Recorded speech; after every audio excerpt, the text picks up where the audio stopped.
Hello and welcome to Southwark Cathedral.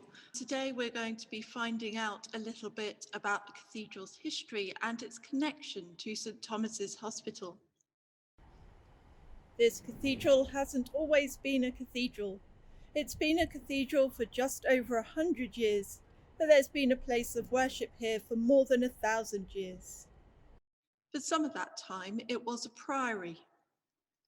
A priory is like a monastery, and the one here was founded in 1106.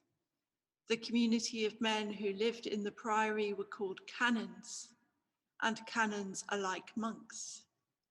One of the commitments that those canons made was to care for the sick and needy.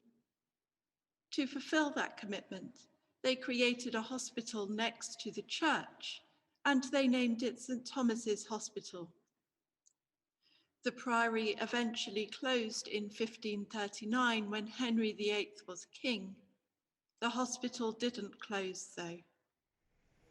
At the first St Thomas's Hospital, the canons would have treated patients themselves, using herbs like those we find in this garden today.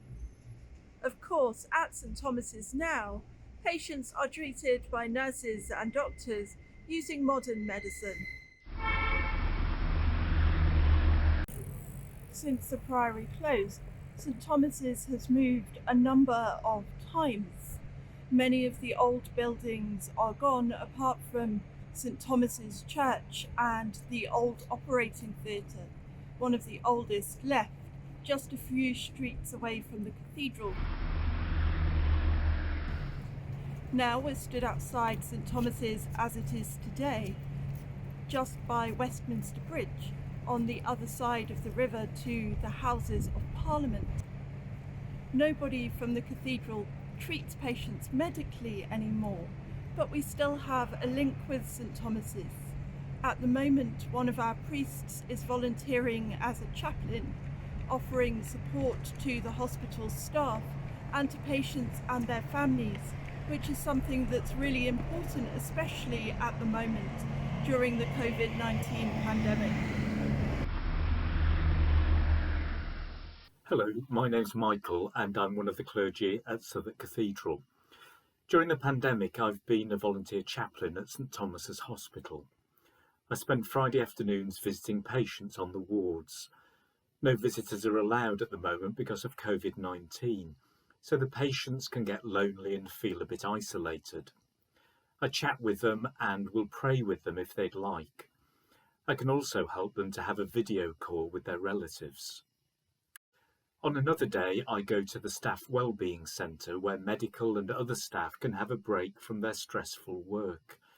They've been looking after patients with coronavirus for almost a year now, and they're so tired, both physically and mentally. The wellbeing zones give them space, relaxation, and someone to listen to them.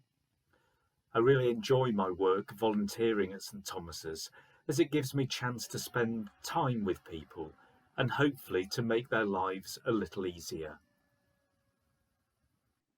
At the cathedral, especially during this pandemic, we pray for key workers, including those working in the NHS and of course at St Thomas's Hospital. At the moment, we're lighting a candle for them while we pray. It was suggested to us that we light a candle for all those who are key workers in this pandemic, and that we keep that candle lit as we pray. And so we light that candle remembering those who are working in the NHS, of course, but all those many, many, many people who are keeping our lives going in this terrible pandemic. Thank you for joining us today. Tomorrow we'll be hearing from the Museum of Methodism and Wesley's House for Wesley and Wellbeing.